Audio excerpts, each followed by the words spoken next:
இப்போ பாருங்கள், நம்ம சேனலில் ஒரு சூப்பரான சட்னி ரெசிபி தாங்க. இது சாதத்துக்கும் சாப்பிடலாம், இட்லி தோசைக்கு அருமையாக செல்லும். இந்த நல்ல சட்னி சிம்பிளாக செய்கிறதோட சுவையாக ஒரு லெவலை தாண்டி நம்ம செய்யலாம் ஃப்ரெண்ட்ஸ். என்ன தெரியுங்களா, நம்ம வீட்டில் இருக்கிற சாமான்களே, நம்ம வீட்டில் இருக்கிற சின்ன சின்ன பொருளை வச்சு சுட சுட டேஸ்ட்டாக அள்ளி தரும் சட்னி எப்படி பண்ணுறதுன்னு ஒரு ஸ்டெப் அண்ட் ஸ்டெப்பாக பார்க்கலாமா? வீடியோவை ஸ்கிப் பண்ணாத பாருங்கள், ரெசிபியை கடைசி வைத்தையும் பார்த்தனாதான் ருசியை மிஸ் பண்ணாத வாங்கலாம்.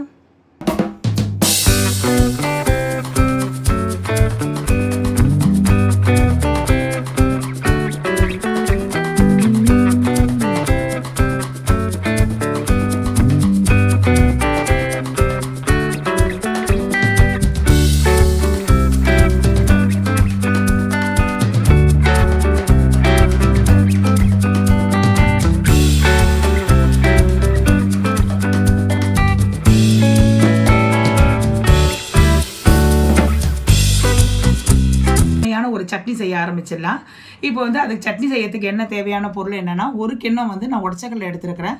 அதுக்கப்புறம் வந்து ஒரு 7-8 வந்து காஷ்மீரி மிளகாய் எடுத்திருக்கேன். இது நல்லா கொஞ்சம் காரம் கொடுக்காது, ஆனால் வந்து நான் கலர் கொடுக்கும். ஆனால் வந்து காரம் இல்லாதனால தான் நான் இதை எடுத்து வச்சுருக்கேன். உங்களுக்கு காஷ்மீர் மிளகாய் இல்லைன்னா நீங்கள் வந்து சாதாரண காஞ்ச மிளகாவே எடுத்துக்கோங்க. இதுக்கு வந்து ஒரு 4 பல் வந்து பூண்டு எடுத்துருக்கிறேன். கொஞ்சோடு ஒரு புளி எடுத்துருக்கிறேன். இது எல்லாத்தையும் நம்ம வதக்கி ஒரு சட்னி ரெடி பண்ணிடலாம். இப்போ பாருங்கள், நம்ம வதக்கிக்கலாம்.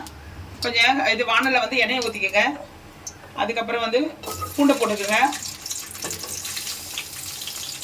அப்புறம் காஞ்ச மிளகாய் போட்டுக்கோங்க, புளியை போட்டுக்கோங்க. இது நல்லா கொஞ்சம் வதக்கிட்ட பிறகு நம்ம உடச்சக்கல்லையை வதக்கலாம். நல்லா கொஞ்சம் வதக்கிங்க. இது நல்லா பூண்டு நல்லா கொஞ்சம் வதக்கிட்ட பிறகு நல்லா வதங்கினோடனே நல்லா கொஞ்சம் இது கலர் மாறும். அந்த நேரத்தில் நம்ம உடச்சக்கல்லையை போட்டுக்கலாம். அப்போ தான் நல்லாயிருக்கும், சட்னி நல்லாயிருக்கும். பூண்டும் காஞ்ச மிளகாவும் நல்லா வதங்கிச்சு. இந்த நேரத்தில் நம்ம உடச்சக்கல்லையை போட்டு நல்லா ஒரு 2 திருப்புதுங்க. ரொம்ப வதங்க வேணாம், கொஞ்சம் லைட்டாக ஒரு செகண்டு கொஞ்சம் கலர் சேஞ்ச் ஆனோடனே நம்ம இறக்கிடலாம்.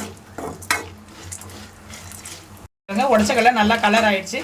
இப்போ நம்ம இறக்கி இதை அரைச்சிடலாம். இப்போது கொஞ்சோண்டு நல்லா ஃபேன் காற்றுல ஆற விட்டுட்டு அதுக்கப்புறம் மிக்சியில் போட்டு அரைச்சிடுங்க. ஃபேன் காற்றுல நல்லா ஆறிடுச்சுங்க. இதில் வந்து தேவையான அளவு உப்பு போட்டு இப்போ லைட்டாக வந்து கொஞ்சம் தண்ணி ஊற்றி நல்லா நம்ம ஃபைன் பேஸ்ட்டாக அரைச்சிக்கலாம். இப்போ பாருங்கள், நம்ம அரைச்சிட்டு இதை நம்ம ஊற்றிடலாம். நம்ம தண்ணி ஊற்றி நல்லா கரெக்டான தேவைக்கான அவங்கவுங்களுக்கு தேவையான அளவு நம்ம மிக்ஸ் பண்ணி வச்சுக்கலாம். இப்போ பாருங்கள், ஒரு தாளிப்பு கொடுத்துடலாம். சட்னி ரெடி ஆயிடுச்சு. அதுக்கு வந்து ஒரு வானலில் எண்ணெய் ஊற்றிக்கோங்க. அது லைட்டாக கொஞ்சோண்டு கடுகு போட்டுக்கோங்க. உடனே 2 காஞ்ச மிளகாய் போட்டுருங்க. லைட்டாக வந்து கொஞ்சோண்டு பெருங்காயத்தூள் ஆட் பண்ணிக்கோங்க. நல்லா கொஞ்சம் வாசனையாக இருக்கும். ஒரு 2 நிமிஷம் வதக்கி நம்ம எடுத்து கொட்டிடலாம். இப்போ பாருங்கள், தாளித்து கொட்டிடலாம்.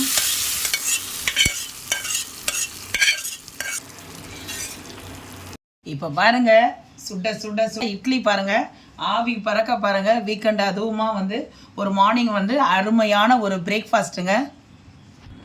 இப்போ பாருங்கள், அருமையான ஒரு சட்னி பாருங்கள், செம சூப்பராக ஒரு சட்னி பாருங்கள்.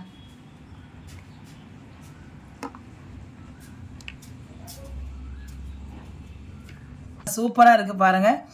அதாவதுங்க, வெங்காயம் கிடையாது, தக்காளி கிடையாது, தேங்காய் கிடையாது, எதுவுமே இல்லாத ஒரு சிம்பிளி சூப்பராக வந்து அருமையான ஒரு காலையில் ஒரு பிரேக்ஃபாஸ்ட் ரெடி பண்ணிட்டோம். இதை நீங்களும் செஞ்சு சாப்பிட்டு பார்த்துட்டு எனக்கு சொல்லுங்கள். ஏன்னா இதில் வந்து பிள்ளைங்களுக்கோசரம் நான் வந்து குழந்தைங்க சாப்பிடுவாங்கன்னு சொல்லிட்டு நான் காரம் சேர்க்கல. உங்களுக்கு காரம் சேர்க்க விருப்பம் இருந்ததுன்னா இதில் 2 காஞ்ச மிளகாவை நீங்கள் ஆட் பண்ணிக்கோங்க. நான் வந்து இதில் கிட்டத்தட்ட ஒரு 7-8 வந்து நான் வந்து காஷ்மீர் மிளகாய் மட்டும்தான் ஆட் பண்ணியிருக்கிறேன். அவ்வளோ அருமையாக இருக்கும். இதுலேயே லைட்டாக வந்து காரம் இருக்கும், ஆனால் வந்து இது இது கொஞ்சம் லைட்டாக கலரும் இருக்கும், ஆனால் வந்து காரமும் லைட்டாக இருக்கும். எங்களுக்கு இது போதும். ஏன்னா வந்து எங்கள் வீட்டில் வந்து கொஞ்சோண்டு வந்து அல்சர் கொஞ்சம் ப்ராப்ளம் இருக்குது சிலவங்களுக்கு. அதனால் வந்து நான் இப்படி செய்கிறேன். நான் உங்களுக்கு வந்து காரம் வேணும்னா நீங்கள் 2 காஞ்ச மிளகா கூட ஆட் பண்ணிக்கோங்க. ஓகேங்களா? செம்ம சூப்பராக இருக்குது பாருங்கள். நல்லா இந்த சட்னி நல்லா சுட இந்த இட்லியோட நல்லா வந்து இது செஞ்சு சாப்பிட்றதுக்கு பாருங்கள். நீங்களும் வந்து இதை செஞ்சு சாப்பிட்டு பாருங்கள். சாப்பிட்டு பார்த்துட்டு எப்படி இருக்குதுன்னு சொல்லிட்டு கமெண்ட் செக்ஷனில் சொல்லுங்கள். இந்த வீடியோ பிடிச்சிருக்கா பாருங்கள். வீடியோ பிடிச்சிருந்தால் லைக் பண்ணுங்கள், இந்த என்னுடைய ட்ரெண்டிங் சமையலுக்கு ஒரு இது சப்ஸ்கிரைபர் தட்டி விட்டுட்டு நீங்கள் போங்க. உங்களுடைய ஃபேமிலி நண்பர்களுக்கு இது காலையில் நீங்கள் வந்து ஷேர் பண்ணி உங்கள் ரிலேட்டிவ்ஸுக்கெல்லாம் ஷேர் பண்ணி விடுங்க. ஏன்னா அருமையாக இருக்கும், சட்னி அருமையாக இருக்கும். வீட்டில் வந்து பிகினர்ஸ் கூட இதை செஞ்சுக்கலாம். ஏன்னா வந்து எதுவுமே இல்லையே நம்ம என்ன செய்கிறதுன்னு நினைக்காம அருமையான ஒரு சட்னி நம்ம ரெடி பண்ணிட்டோம். வாய்க்கு ருசியாகவும் காலையில் நல்லா சுட சுட சாப்பிட்றதுக்கும் மென்மையாகவும் இருக்கிறதுக்கு இந்த சட்னியை நீங்கள் ரெடி பண்ணி உங்கள் ஃபேமிலியோட சந்தோஷமாக சமைச்சு பாருங்கள். இதோட வந்து உங்களோடைய நான் விடைபெறுவது உங்கள் அலமையில். இதோட வந்து நெக்ஸ்ட் வீடியோவில் நம்ம சந்திப்போம். ஓகே தென் பாய்.